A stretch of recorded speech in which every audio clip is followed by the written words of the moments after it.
Hello everyone, আশা করি সকলে ভালো আছো। তোমরা তো ভালোবাসা ভিডিওটা কেউ ধাক্কা দিবে না, স্কিপ করবো না, কেউ অবশ্যই আমার সাথে থাকবা। তো প্রথম থেকে শেষ পর্যন্ত সকলকে দেখানোর চেষ্টা করবো। আজকে মামুনুল সাথে দেখা হয়েছে আমাদের। তো আজকে আমাদের সাথে কি মাহফিলে আসা বললাম আমরা ছাত্র ভাইরা। তো ওই যে আমার ছাত্র ভাইরা অনেকে ছিল ভাইরাল মানুষ হয়ে, তার সাথে অনেক মজা ফাজলামি করো। তারপরে আমার আচারের দোকানে এসে বললাম না, আচার মাচার যাই দেখলাম, কেউ আচার এটা মরিচার আচার একটু খায় দেখলাম, বাইরে ভাই যে অবস্থা, পুরাই জালের থেকে মিষ্টি। পরে মিষ্টি পান খাইতে বললাম, কারণ জালের থেকে মিষ্টি যখন মিষ্টি পান তো অবশ্যই খাইতে হয়।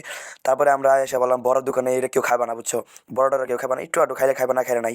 আমি আছি যখন আমাকে সকাল দিয়ে দিবা, কারণ আমি এটা পছন্দ করি। তুমি একটু খাবার পেট ওষুধ দেবো।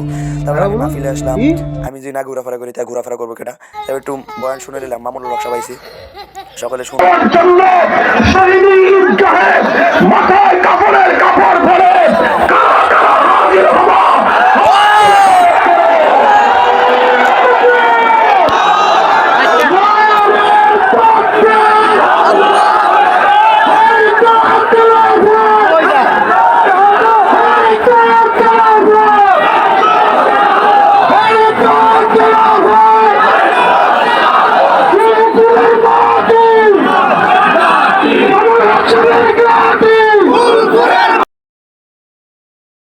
হুজুরের সাথে আবার একটা বডিগার্ড আসছে, ওই যে দেখা যায় কালা পাঞ্জি কালা পরা হুডি পরা। তারপরে আমরা বয়ান ভালো লাগতেছে না, তারপর একটা সামনে চলে যেতেছি, কারণ আমি আমি আসতে হুজুরের বয়ান শুনতে, সামনে না গেলে বয়ান হবে ভালো করে।